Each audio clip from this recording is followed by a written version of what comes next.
I'm just gonna make this kind of brief, but when I was growing up, I grew up being dyslexic. I couldn't read, I couldn't write, and since I was in second grade, I was in special ed class, and um, I ended up. I'm multiracial. My father is Singapore Chinese, my mother is Polish American, and so I'm mixed. I grew up in the church, but I never really had a personal relationship with God because I felt hurt by the church, and not only hurt by the church, but um, when I was younger, I moved to New Zealand when I was 11 years old, and in New Zealand, the first day at school, I started to encounter racism. So me and my younger brother who went to the same school, we were getting there was a lot of verbal abuse going on and physical abuse with my younger brother. And because of that, I started to fight. I started to fight to defend ourselves, to defend me, defend my younger brother. And I really pushed God. I knew God exists. I knew he was real. But I just really thought, how can God let abuse happen to me and my younger brother? And I really had a distrust of God and actually blamed God for what I went through. But because of that, I learned to fight. And at actually 11 years old, me and another guy put a gang together called the SBs, and we were in Mangere, Auckland, at Royal Oak School. And at 13 years old, my family left and we moved to Penang, Malaysia. And in Penang, Malaysia, because of where I was mentally, education, like I said, I was dyslexic, I couldn't read. My examination scores to see where I was average through the nation, I think I was bottom 12% or 13%. Bottom 12 or 13%, okay, on my scoring exam. So it's to kind of evaluate where I am. So that tells you right there, I had problems in school. But anyways, I joined a local triad, which is Chinese Mafia or Chinese Secret Society. I got recruited into one when I was 13 years old, and I was in the Chinese Mafia for quite some years. And my goal in the Chinese Mafia was to raise in the ranks, and I wanted to become a tai lo. That was my dream, was to become a tai lo, become a boss in the Chinese Triads. And if you know about Penang, Malaysia, the city, it's an island, is about 1.5 million people, maybe 1.7 million people, and there's a lot of Chinese gangs out there. It's a Chinese Mafia. And I got kicked out of school at 13, so before I never even finished 8th grade. So my 9th grade, I was already out of school, and so my boss in the Chinese Triad said, "Choby, because you're out, I'm gonna train you. I'm gonna train you to be, to learn about the ways of the Chinese Triad." And so I learned the ways of the Chinese Triads, from everything, from how to dress to all kind of different stuff. I mean, I was really groomed to be the poster boy in the Chinese Triad in Penang, Malaysia. And from then on, I thought this is gonna be my life. This is my future. And because I couldn't study, and I felt abandoned by God, and all this stuff like that. I had misconceptions of who he was. I just synced myself deeper and deeper into the underground network and how everything worked. So the Chinese Triads are involved in everything. They're involved in prostitution. They're involved in white collar crime and different things like that. They have a heavy influence inside Penang, Malaysia, and I was just getting immersed. But me and my group, we were more of just the fighters inside our Chinese group, and so every time there was a problem, we were down there and we were ready to fight all the time. And so by the time I was 17, we left back to America, and I was planning only to come back for maybe a year and then go back to Malaysia. But as I was back here in America, I actually went to Pittsburgh, Pennsylvania, and I had a feeling that my girlfriend back in Malaysia was cheating on me. So I called up my boss in Malaysia and I said, hey, I call him Tylo, so we called the bosses over there. But I said, can you please find out if my girlfriend is cheating on me? About a day later, he gave me a call and said, Choby, she's cheating on you. And so I remember that night, I started tearing my room up. I started I was so upset because the girl she cheated with was someone that I knew. And I bought a plane ticket and I called her and I said, listen, I want you to tell that guy I got a present coming for him. And I was gonna go fly back and take care of him. And so anyways, I bought a plane ticket, and as I was about to leave the door of my house, okay, to enter the car to go to the airport to fly back to Malaysia, my mother was waiting outside the door. And she said to me, she said, son, I don't know if I'll ever see you again.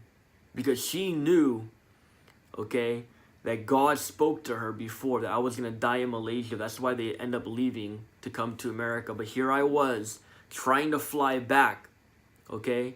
And she said, I told God, Lord, do whatever it takes in his life to get him on track. And I remember when she said that, it did something to me. It actually put this fear in me because I never seen my mom like that before. And I remember getting on the airplane. I had this little small Bible that one of my friends long time ago from Malaysia gave to me. And I always kept that Bible because who that guy meant to me. When he gave that Bible to me, I always kept it. But I never could read, but I just kept the Bible. And I remember bringing that Bible with me on the airplane to fly back to Malaysia. And in my mind, I had nothing but hate and murder, especially for this guy that I was going back to see. And in the airplane, I would get this fear, this anxiety, because in the airplane, I have no control. And I was a person that thrived on control, because control to me was my comfort. Because I felt like my life was so out of control growing up that control was my comfort. And I opened the Bible up just to flip through the pages. And in what I saw, okay, that popped out to me, it said this. It said, in 3 days, I will heal your wounds. And I couldn't read, but I saw these words come out. In 3 days, I will heal your wounds. And I've never seen that back in the Bible again. So I don't know I think God was speaking to me during the time. So I closed the Bible, and I remember in the airplane, I said, God, if you heal me in 3 days, okay, I'm not going to go after this guy.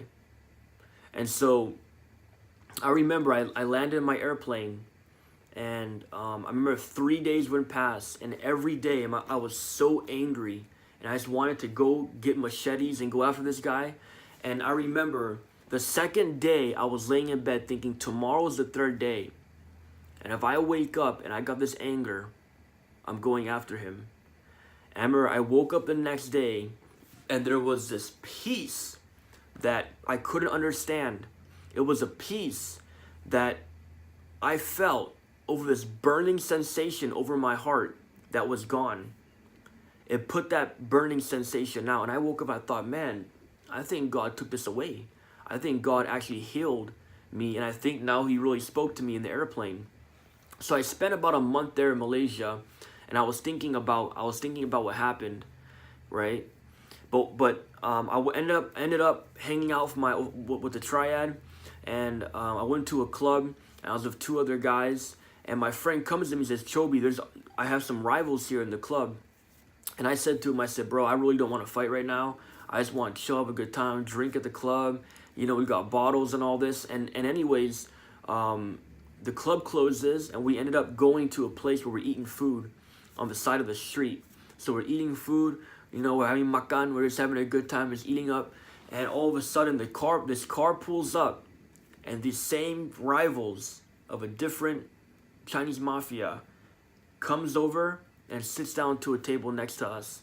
And my friend looks at me and says, Choby, you ready to fight? I said, let's go. And we started fighting these guys. Fight, beat them up, whatever. Chairs are flying everywhere. And then we leave. The next day, I get a phone call. And my friend calls me and says, Choby, he says, I'm at I'm at a mall here, Gurney Plaza. If you guys are from Penang, you know where Gurney Plaza is. That used to be our area, or our Triads area. And they said, these guys are here and they're looking for you because you fought those guys last night. So I went over to this mall, right? And I met with the two guys I was with before. And I was gonna go up to the top floor where there's a billiard, a pool, like a snooker center. And my boss was there waiting for me to figure out what was going on. So we had guys up there waiting for me and the couple guys that I was with. And I'm at the elevator on the first floor. And all of a sudden I see guys start walking next to me. And they're walking, I don't know who they are. They don't recognize me and I don't recognize them. But as I'm waiting for the elevator to come down, I can see the elevator numbers 5, 4, 3, 2, 1. And all of a sudden the elevator opens up. And that gang who was looking for me at Gurney Plaza was inside the elevator. And these guys walk out and they start talking to the guys behind me. So I know that this triad is grouping right there where I'm at. And as they come out, I'm surrounded because I got guys behind me and the guys in the elevator. And as they walk out, me and my two friends, we walk inside the elevator. And the only guy that recognized us, I can see him because his face was beat up. As he's walking out, he turns his head and he's talking in Chinese that these are the guys that beat him up last night. So me and my two friends are in the elevator, and these guys outside the elevator start shouting. Long story short, the boss over there, I just at the same time when they're shouting, I felt this power. I felt this presence that was around me, and I felt death. I cannot explain what the spirit of death feels like, but I just felt death was right there. I felt like this was the moment I was gonna die. And I knew that I was such an evil person because 11 years old all the way till now, I was hardcore gangster. I was about drugs. I was getting involved with people in the Chinese mafia, destroyed lives. I mean, I was an evil person, and I just knew at that moment, I felt like this was my time that I was gonna die. Okay? And I felt like I was gonna meet God, and at this thing, and it was such a spiritual time, and I was trying to ignore it because I got this gang in front of me. So it was something that was really awkward for me for this to happen. And I just thought to myself, if I die right now, I'm gonna go to hell because I don't know who God is. I have nothing invested in God. I have everything invested only in my own life and what I've built as trying to be a boss in the gang, trying to be a hardcore gang member and all this stuff. And so all of a sudden, this guy in front of me, who was their boss, pulls out a machete in his back. He had a machete, and he pulls it out, and we're in the middle of the mall, and he's pointing it to our necks, pointing to our face. And he's trying to get us to go to this parking lot, okay, at Gurney Plaza. And later on, we found out that they had cars up there, okay, 2, 3 cars full of machetes, full of samurai swords, waiting. They're trying to kidnap us to go there so they could chop us up. But at that moment, we were telling them we're not going anywhere and all this. And all of a sudden, I remember stepping back, and I thought to myself, man, that's so crazy because everything started happening so fast. But I thought about the spirit of death, and now this guy pulled the machete out, and I thought, this is my time. I took one step back and I just said, Jesus, you got to save me.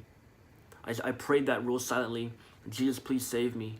And there was a guy that was from our triad that saw the group, and he walked towards the group and he held the guy back when he found out that we're with the same triad. And he held the guy back with the machete. And I remember when he held the guy back with the machete, we were able to get out.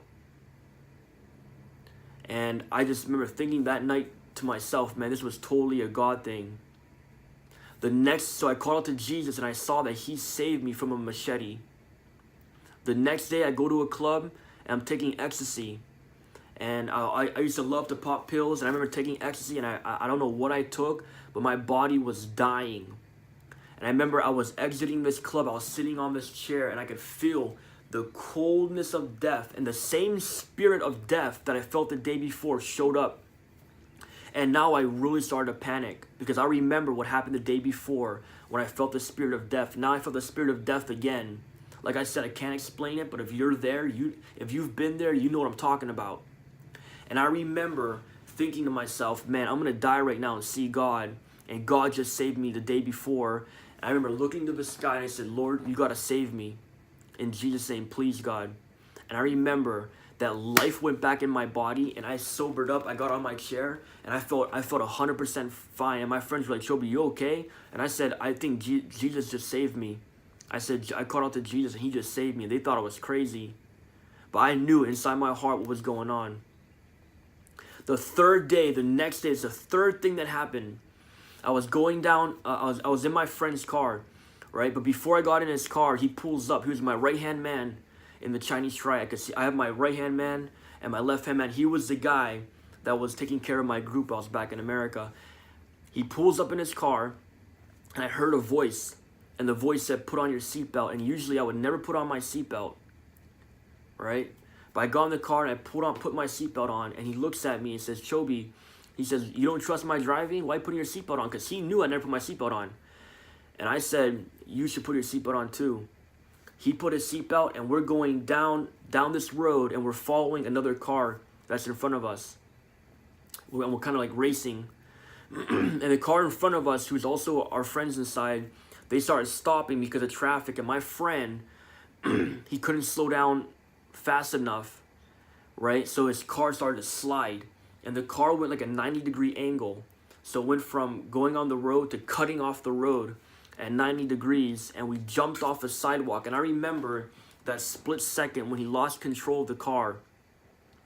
I thought about the last 2 days, about what happened to me, about calling out to Jesus and him saving me. And I thought to myself, my life flashed before my eyes at that moment of losing control. And I thought, I'm gonna see God's judgment. I'm gonna see him. I don't know him. And I remember blacking out. And I woke up after blacking out in this car, and the whole windshield was smashed, and there was leaves everywhere, and there was a pole. My head was actually hanging to the side because there was a pole that came through the windshield, and it cut some of my forehead. And I look over to my friend, and he's going through a seizure. His eyes are rolled back. He has blood coming down his head, and he's just shaking. And I thought, I gotta get my friend out of the car. It's the first thing I thought about. So I popped my seatbelt off. I don't know what we hit, but I just knew that our car was really bad because I knew the speed that we were going, no matter what we hit, I thought to myself, we're dead because of the impact. But I opened the car door and I fall on the ground about 8 feet, and I don't know why I fell. I get off the ground and I look at this car, and this car is sitting in between two tree branches. The car literally jumped off the sidewalk from the road, okay, and then after the sidewalk was about a 5 feet drop, and the car landed in between these two tree branches. So the car was snugged into this tree. Okay, the front of the car hit this house, and that thing that went past my head, almost took my head off, was this pole that was a beam from the house. So I get off the floor, and these villagers, Malay villagers, come out. They get my friend out of the car, and I remember my friend is laying in my lap, and he's bleeding everywhere, and he's passing out. He's losing consciousness. And he tells me, he says, Choby, please tell my family I love them. And he was saying, I can't feel my legs. And he was saying his last words. And I said, God, what do I do? And he said, pray for him. I heard a voice say, pray for him. So I started praying for him. I go in the ambulance. We get to the hospital. And my friend goes through for brain surgery, because he had a blood clot in the brain. And I'm in the hospital bed, and I remember thinking about everything that happened to me, with the machete to my neck, with the overdose, with the car accident. And every time I remember, I thought about God, and the name of Jesus brought a physical salvation to me. And I knew at that moment that I wanted salvation. I wanted to know more about God. At this point, God's reality became existing to me. And I remember in the hospital bed, I said, God, I want you. I want to know more about you. And I couldn't believe that God had so much mercy on me, who called on his name, even though I was a hardcore gangster, a hardcore gangster, okay? But Jesus saved me when I called to him. In the craziest time when I did not deserve it, he saved my life, and here I am in the hospital, and I gave my life to him. And I found a peace of God, a fulfillment in my life. I knew that when I asked God into my heart, what he did at that very second, I knew I walked into my destiny. I flew back to America, and I could not read the Bible, but when I opened the Bible up, right, I felt this heat come over my head. I just said, God, I don't know how to read. I'm 17, 18 years old. I don't know how to read. I pray that you will use your word to bring healing to my mind. And I remember every day I would open the Bible and I started to read the Bible. God started healing my mind, healing my mind. He broke the drugs in my life, right? He healed me from being dyslexic. 6 months later, God started changing me so much. He asked me to go back and quit the mafia. So I flew back and I quit the mafia. And that's a whole big story to itself, that how God protected me. And even as I was doing it, I could feel the Spirit of God with me in front of my boss. And I had to get out of the Chinese mafia traditional way, you know. But God gave me favor, and I was able to share about Jesus, okay, to my Tai Lo at that time. You know what I mean?